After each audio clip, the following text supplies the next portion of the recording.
Go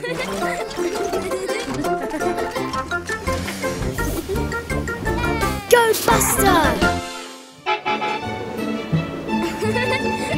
Buster og Digger har det super sjovt med deres fjernstyrede bil. Vroom, vroom. Se, hvor den suser afsted. Se, der kommer mor. Hun er kommet for at sige, at der er frokost. Og hun husker Buster på, at han skal lægge sit legetøj på plads. Buster lægger fjernkontrollen på plads. Men se, bilen står stadig udenfor. Nu er Buster og Digger klar til at lege igen. Men, nej, de kan ikke se bilen nogen steder. Hvor kan den være? Er den i legetøjskassen? Nej. Måske er den i skraldespanden? Nej.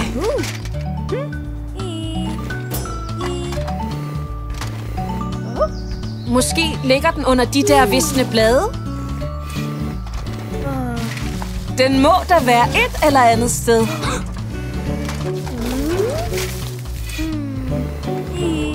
Øjeblik. Jeg tror, Buster har en idé. De kan bruge fjernkontrollen. Hør! Bilens motor. Hvor kommer lyden mon fra?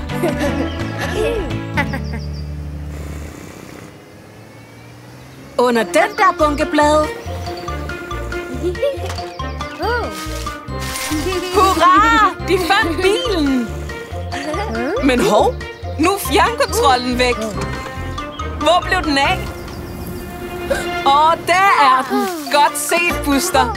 Nu kan Buster og Digger have det sjovt med deres fjernstyrede bil igen.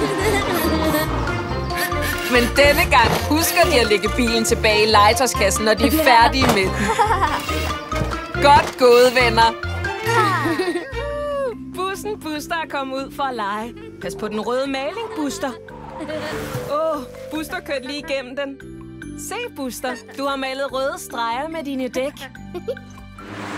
Jeg tror, Buster har fået en idé. Flot, Buster. Du har malet en cirkel. En cirkel er rund. Det er den samme form som dit rat, Buster. Nu har du farvet cirklen, Buster. Det er en rund cirkel. Hej med dig, Scout. Kom og vær med. Vi lærer om former. Hvilken form maler Scout? Det er et kvadrat. Et blåt kvadrat. Et kvadrat har 4 ens sider. Hej så, Digger. Digger er kommet for at male former med Buster og Scout. Hvilken form vil Digger male?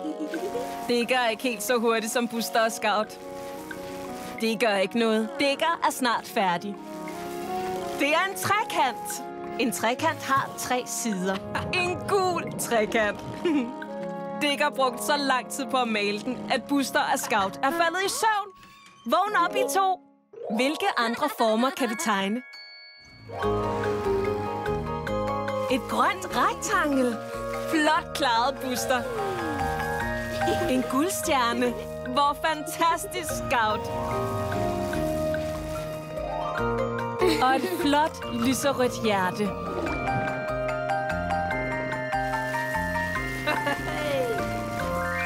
Digger maler en rombe. Nøj, se lige alle farverne. Det er en fantastisk regnbuerombe. Sikke mange forskellige farvede former. Det var virkelig sjovt at lære formerne. Ash er kommet til legedag hjemme hos Buster. De glæder sig rigtig meget til at spille brætspil. I dag skal de spille slanger og stiger. Det skal nok blive sjovt. Og Ash får lov til at slå først. En 5'er og en 2'er. Det giver 7. Så Ash rykker sin brik 7 felter frem. Nu er det Busters tur. 8. Frem med spillebrikken. Så er det igen Ashes tur. Hold da op. Det var et super slag. Han er på vej op ad en stige. Nu slår Buster. En 5'er. Han ryger ned ad slangen. Det går ikke så godt for Buster. Ups. Han kom til at vælte sin brik. Hvad nu? Her kommer bedstefar med en masse andet legetøj, de kan lege med. Men han har tabt det hele. Ash hjælper ham med at samle det op. Der er ingen, der holder øje med Buster.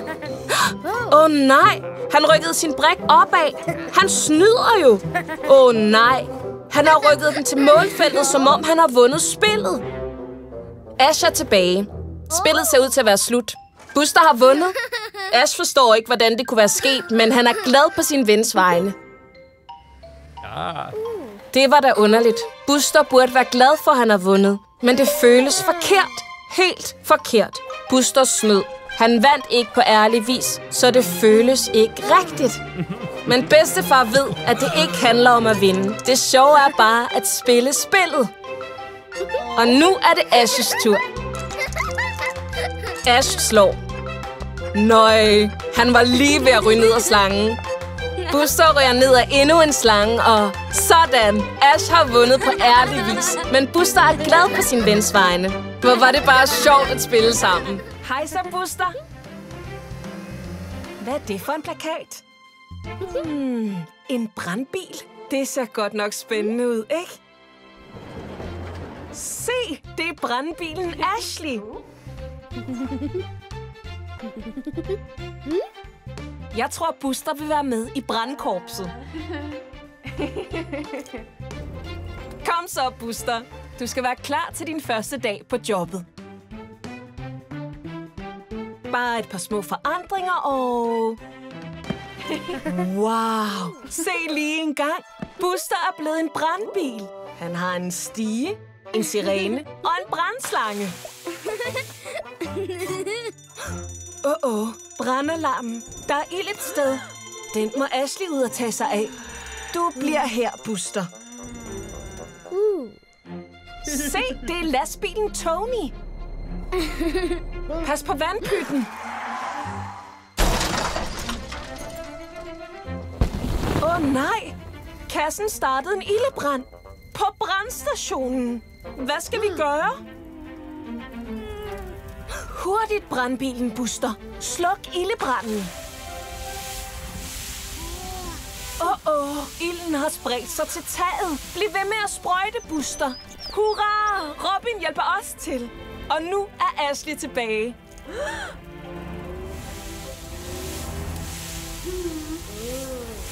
Hvis I arbejder sammen, kan I klare det. 2 brandbiler er bedre end 1. Branden er endelig slukket. Godt arbejde, Buster og Ashley.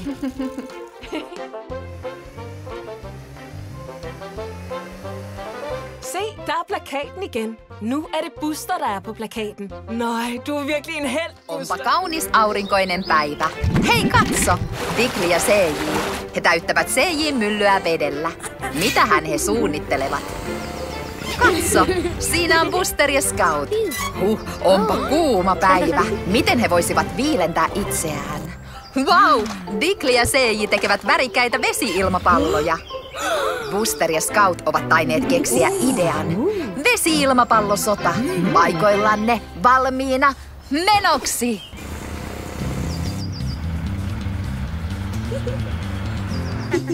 Mitähän Buster ja Scout suunnittelevat? Oi katso, Diggly ja CJ hiipivät heidän taakseen. Ja läts! Scoutiin osui. Ja täys osuma. Tämähän käy jännittäväksi. Kukas pensaikossa lymyilee?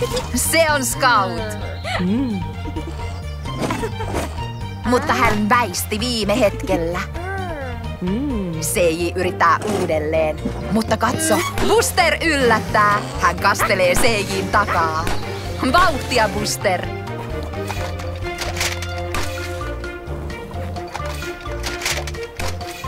Voi ei! CJ ja Diggly ovat piirittäneet Busterin ja Scoutin. Mitä he nyt tekevät?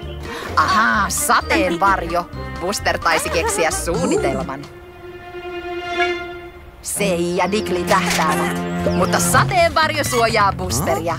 Loisto idea, Buster. Diggly ja CJ täyttävät lisää palloja. Hui, onpa valtava vesi-ilmapallo. Buster taitaa olla pulassa.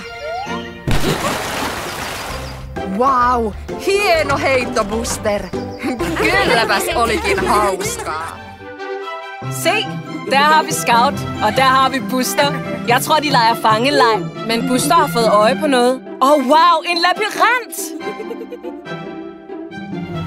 Scout kører ind i den. Kom, Buster, prøv at finde hende. Gad vide, hvilken vej Scout kørte. Der er hun jo. Se, hvordan de slanger sig igennem labyrinten. Hvilken vej skal Buster køre nu? Den vej. Øj, se, en gul blomst. Hvor er den fin. Buster drejer igen, og hvilken vej skal han nu køre? Den vej. Vent nu lidt. Der har vi den blomst igen. Buster har kørt rundt i ring. Måske kan han finde ud igen, hvis han bakker tilbage. Der har vi Scout. Hun er vist også faret vild. Hov, Buster og Scout har fundet hinanden. Det var heldigt. Men nu er de nødt til at finde ud derfra. Scout har stillet sig på Busters tag. Måske kan hun finde vejen ud. Der er den! Godt gået, Scout!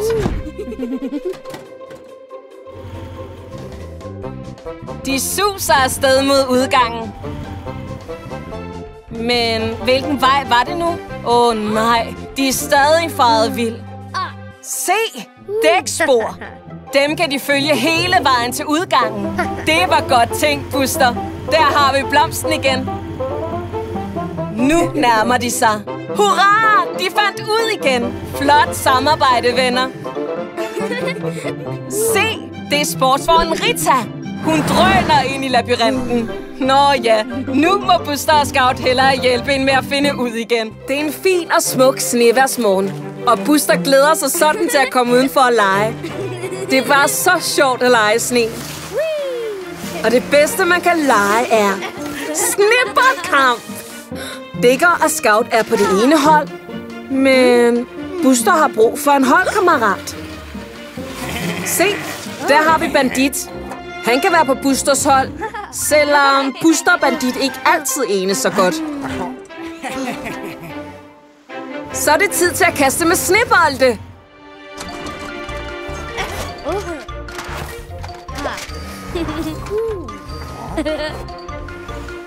Buster og Bandit gemmer sig bag bakken. Buster synes, de skal gå den der vej, men Bandit synes, de skal gå den anden vej. Altså, de kan ikke blive enige. De arbejder ikke sammen som hold. Buster sniger sig frem mellem træerne, men Scout har fået øje på ham. Pas på! Hadda. Bandit står bag plankeværket og lurer. Det går ikke så godt for Buster og Bandit. Men se! Scout og Digger arbejder sammen. Selvfølgelig! Hvis Buster og Bandit gerne vil vinde, er de nødt til at arbejde sammen som et hold.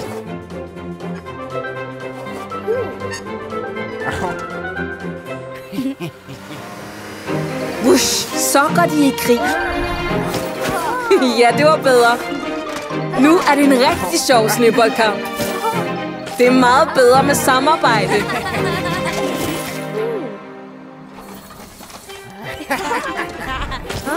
Hvem kastede den snebold? Bedstefar. Jo flere der er med, jo sjovere er det. Hej, Buster. Er du klar til endnu en dag med sjov og leg? Nej, det er bussen Bandit. Pas på, I støder sammen. Vent, hvad sker der? Wow, du svæver i luften. Det er utroligt, Buster. Jeg ved, om du kan flyve. Wow, er du en superhelt nu? Hvor er du hurtig? Superbuster er på pletten. Woohoo! Hvad har Buster fået øje på? Politibilen Otis. Han leder efter et eller andet i tunnelen. Hov, det er bussen Bandit. Hvad er han nu ude på? Det ser ikke godt ud. nej! Han har spærret indgangen med kampestenen, så nu kan Otis ikke komme ud. Du må redde ham, Buster. Det her må Bandit ikke slippe godt fra. Kampestenen ser tung ud. Bare rolig, Buster. Du er en superhelt. Du kan redde ham. Wow, dine øjne. Wow, du har lasersyn. Godt gået, Buster. Du har befriet Otis. Og lad os så fange den slemme bandit. Se, bandit er på vej videre for at lave mere ballade. Pas på, Scout! Stakkels Scout. Se, hvem det er. Nu er du på den, bandit. Super Buster er på pletten. Du kan godt stoppe ham, Buster.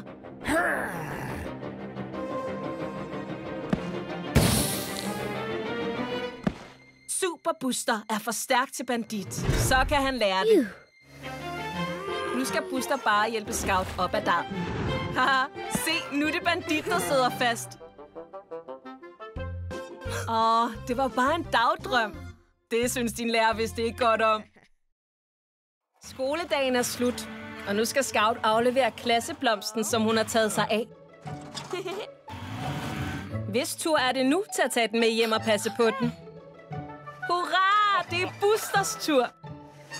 Buster kører super langsomt. Han vil være sikker på, at han passer rigtig godt på blomsten. Tid til at sige farvel til Scout og Ash. Wow, forsigtig, Buster. Der var det ved at gå galt. Buster er så glad for at passe på blomsten, at han har tegnet en tegning af den. Han har endda taget den med til middag. Men jeg tror ikke, den spiser gulerødder, Buster. Den skal bare have vand for at vokse sig stor og stærk.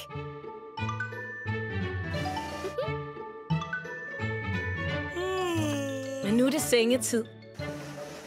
Godnat, blomst. Næste morgen er Buster ivrig efter at komme i skole. Forsigtig, Buster. Blomsten skal jo nødig vælte. Nej. Blomsten er ødelagt. Hvad laver Buster dog? Han gemmer den, for han er bange for, at han får ballade.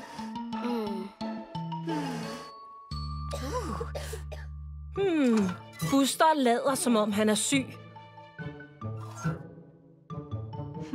Men han har ikke feber. Nu er mor med. Buster har ikke lyst til at tage i skole med en ødelagt blomst. Han synes, han har svigtet dem alle. Men mor ved, hvad de kan gøre. De kommer bare blomsten i en helt ny krukke. Nu ser den endnu bedre ud end før. Sådan, så god som ny. Buster kommer tilbage til klassen med blomsten. Alle synes, at den nye krukke er super flot. Godt gået, Buster. Nu er det Ashes tur til at passe på den. Hurra! Der har vi Buster og Scout. De morer sig med at lege i alle mudderpølene. Men nej. Stakkels Scout har det ikke helt så godt. Det skal nok gå. De kan lege sammen igen i morgen. Buster kommer hjem og snupper et æble. Men han vaskede ikke sin mudrede hjul, før han spiste det. Det var ikke så smart. Og han har sat mudrede dækkertryk over det hele. Morgenen efter kommer mor ind for at vække Buster. Men nej. Buster ser slet ikke rask ud. Stakkels Buster.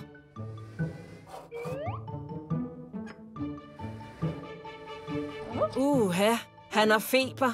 Han bliver nødt til at blive hjemme i dag for at blive rask. Og så er det tid til lidt medicin. Buster synes ikke, at det ser rart ud. Men mor ved, at han får det bedre af det. Sådan. Det var slet ikke så slemt. Nu skal Buster bare sørge for at hvile sig. Morgenen efter har Buster det meget bedre. Og det har Scout også. Nu kan de køre ud og lege igen. Men vent. Mor siger, at de bør vaske hjul først, så de ikke bliver syge igen.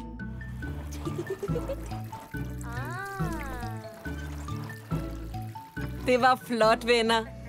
Vent. Mor har endnu en idé.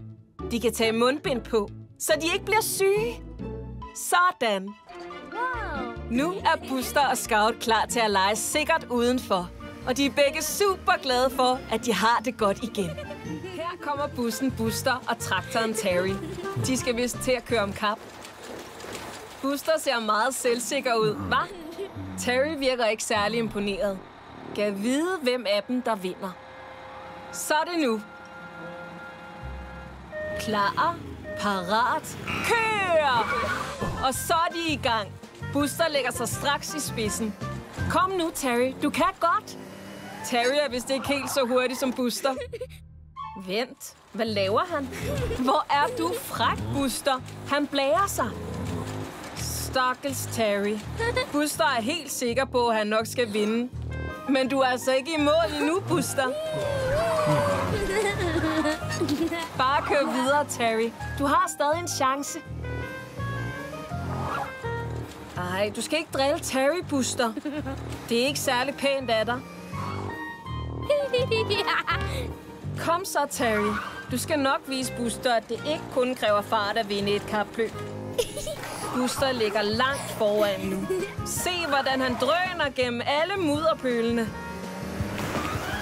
Jeg ved, det er varmt, Buster, men det går ikke at være træt nu. Du har ikke gennemført løbet. Se, der står et æbletræ. Buster har vist tænkt sig at tage en lur i skyggen. Frække Buster. Du er vist blevet lidt for selvsikker. Buster er faldet i søvn. Og se, hvem vi har her. Terry Traktor. Det lykkedes ham at overhale Buster.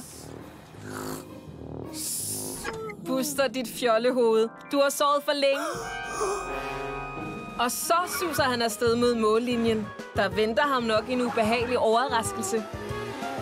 Du er der næsten, Buster. Men hvor er Terry? Nå, der er han. Terry kom først over mållinjen. Du skulle ikke have sovet så længe, fjolle Buster. Og du skulle ikke have blæret dig sådan. For så kan du lære, at man vinder ved at tage det stille og roligt. Hej, hej, Buster. Hej, hej, Terry. Busterin on aika lähteä kouluun. Hän ei saa unohtaa eväitään. Siinä on Scout. He eivät halua myöhästyä. Mutta kukas tuo on? Pieni paloautoko. Buster vilkuttaa hänelle. Koulussa opettajalla on yllätys. Tässä on Ash. Hän on uusi oppilas. Hän tulee kaverusten luokalle. Ash menee Busterin luo, koska Buster vilkutti hänelle. Hän on innoissaan saatuaan jo uuden ystävän. Tänään lapset pääsevät opettelemaan pysäköintiä. Opettaja näyttää, miten pysäköiminen tapahtuu. Nyt lapset saavat yrittää. Scout onnistui. Ja Buster. Ai! Ash pysyttelee lähellä uutta ystäväänsä. Hän seuraa Busteria kaikkialle. Hän ei ymmärrä, että Buster yrittää pysäköidä. Voi sentään. Hän taisi saada Busterin hermostumaan. Buster haluaisi vähän tilaa, mutta Ash ei ymmärtänyt. Buster ja Scout leikkivät välitunnilla. Oi, Ash-paralla ei ole leikkikavereita.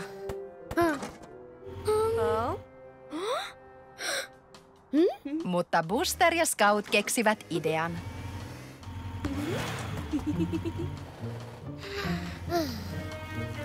Ash voi leikkiä heidän kanssaan. He ovat sittenkin ystäviä. Nyt he leikkivät yhdessä. Wow, hieno potku, Ash. Tosi kiva saada uusia ystäviä. Jeg ved, hvad Buster har fået øje på. En skumlegeplads. Wow! Se, Scout og Digger er i gang med at bygge en bro. Den passer lige til, at Scout kan køre under. Hvad er det derovre? Er det et boldbassin? Ja, det er det. Hop bare i, Buster. Jeg ved, du har lyst. Woohoo! Flot hop, Buster. Se! Det er bulldozeren Billy. Han hopper på trampolinen. Han ser godt nok ud til at more sig. Wow, Digger. Du har virkelig styr på armgangen. Giv den gas. Jeg hvorfor Billy skubber alle de der skumformer. Nå, det er så, at Digger kan lande på dem. Flot landing, Digger. Vær forsigtig, Scout. Det gælder virkelig om at holde balancen. Hvor er du bare god, Scout. Klar, parat, ruts! Hvem kommer først? Det er tæt løb. Scout kommer først i mål. Flot klaret, Scout. Måske næste gang, Buster. Det så rigtig sjovt ud. Nu tror jeg, Digger gerne vil lege gemmeleg. God idé! Okay, Buster. Du begynder at tælle, mens de andre gemmer sig. God idé, Scout og Billy. Det er et super gemmested. Digger gemmer sig i boldbassinet. Og Billy på toppen af rutsjebanen. Nu kommer jeg! Kan du finde dine venner, Buster? Hvor må de have gemt sig? Ikke der. Bare rolig, Buster. Du skal nok finde dem. Du må bare lede videre. Der er Billy! Flot fundet, Buster. Så mangler du kun 2. Det ser spøjst ud. Nå, det er Scout. Godt gået. Nu mangler du kun 1. Lad os kigge i boldbassinet. Digger. Super gemmested. Sikke en sjov leg. Hej, se. Det er bussen Buster. Han har taget en tur på stranden. Ser det ikke bare dejligt ud? Nej. Buster, dit hjul sidder fast i sandet. Det var ikke en del af planen. Se, Digger. Han sidder ikke fast, fordi han har lavfødder. Og hvem er nu det? Havmågen Sandy. Kan vide, om Sandy kan hjælpe Buster.